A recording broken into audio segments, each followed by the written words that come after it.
Palavra de hoje. Momento de reflexão na fé em Cristo. Que a graça e a paz do nosso Senhor e Salvador Jesus Cristo esteja contigo nesta hora. Aqui o Palavra de hoje, que está em 2 Samuel, capítulo 19, verso 1. Disseram a Joabe: eis que o rei anda chorando e lastima-se por Absalão. Pai, que em nome de Jesus, o Senhor tome agora este que está ouvindo, ó Deus, e que o Senhor possa, meu Deus e meu Pai, a gerar agora a resposta, gerar vida através da Tua palavra, gerar entendimento.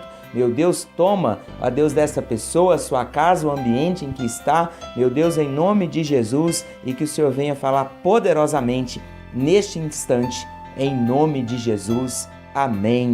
E graças a Deus. Sabia que nós não podemos caminhar no nosso dia a dia sem saber qual é a palavra de hoje para as nossas vidas. E a palavra está aqui quando lemos: o rei anda chorando. A palavra de hoje é esta: choro. Como temos acompanhado nos devocionais anteriores, Davi viveu dias muito difíceis, principalmente envolvendo o ambiente familiar. Envolvia o reinado? Sim, envolvia todos que estavam ali servindo, o exército? Sim, mas você vendo os capítulos anteriores aí de 2 Samuel, você vê que tem uma origem na família. Sempre ali os filhos de Davi estão envolvidos de alguma forma em alguma situação que vem de consequência de encontro à vida de Davi. E aí não é só o ambiente familiar, mas também o seu ambiente de trabalho, ou seja, o seu reinado, também a sua caminhada espiritual, porque tudo está envolvido. Não tem como a gente separar, por mais que a gente tente. Então, tudo estava envolvendo o ambiente familiar. Apesar de tudo, Absalão era o seu filho. Então, nós sabemos o que estava acontecendo, Sabemos ali que ele estava chorando pela sua morte, sabemos ali que Absalão queria inclusive tirar a sua vida, registrado em versículos anteriores, mas qual pai que não sente a morte de um filho? O choro foi inevitável, neste caso expressando uma intensa dor de perda, não só da vida em si, mas este pranto expressava a perda de um tempo de qualidade, a perda do que poderia ter sido seu relacionamento com o filho, as conversas que poderiam ter acontecido, o carinho, a amizade, e por tudo Davi se conduía naquele momento. Espero que Deus esteja falando com você assim como Ele está falando comigo, porque aquele choro não era só por aquele momento em si, ou pela vida do filho que se foi de maneira tão trágica, mas tudo aquilo que não aconteceu e aquilo que poderia ter acontecido. Não era um choro qualquer, era um pranto, era uma lástima, era uma dor assim terrível. Tendo ficado Absalão 2 anos em Jerusalém e sem ver a face do rei, está escrito em 2 Samuel 14, 28, Absalão não aguentou apenas assistir a tragédia do incesto entre seus irmãos, registrado em 2 Samuel capítulo 13, dos versos 1 ao versos 22, fato que Davi somente observou, e ali Absalão matou seu irmão como consequência, ficando Davi apenas sentido, mas não houve um momento de conversa e sim de total afastamento, causando uma revolta no filho que obstinou em tornar o seu lugar, as suas concubinas, em tomar tudo o que Davi tinha e até mesmo em tirar a sua própria vida, mas acabou morrendo, gerando em Davi este choro que o texto de hoje trouxe para nós. Então, olha o que aconteceu. Falta de diálogo, falta de conversa.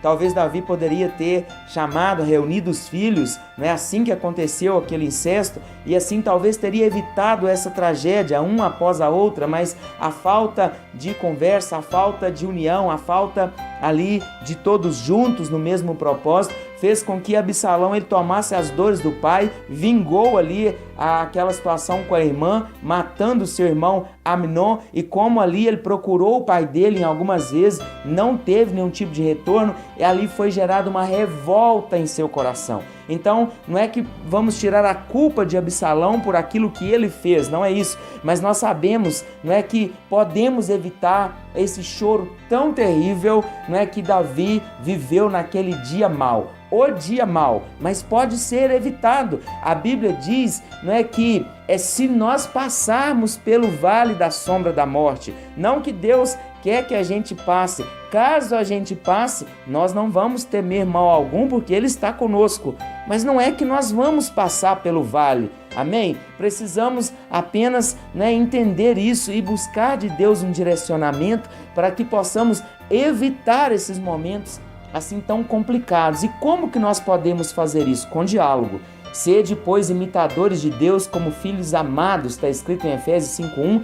Deus, o nosso Pai, sempre se comunicou conosco. Comunique com seus filhos, esclareça pontos ainda escuros, ouça, fale o que for necessário, compreenda o que está acontecendo, se aproxime, relacione com o Pai como o Pai nos ensinou. Como podemos evitar? Eu trouxe aqui 2 princípios. O primeiro é o diálogo e o segundo, evitando a ira. Mas tem muitos outros. E vós, pais, não provoqueis vossos filhos a ira, mas criai-os na disciplina e na admoestação do Senhor. Efésios 6:4. Disciplinar não é bater apenas, é apontar caminho e corrigir rotas. Davi foi um rei segundo o coração de Deus, mas fracassou como pai.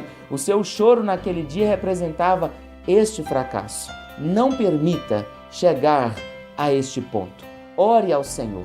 Porém, tu exaltas o meu poder como do boi selvagem. Derrama sobre mim o óleo fresco.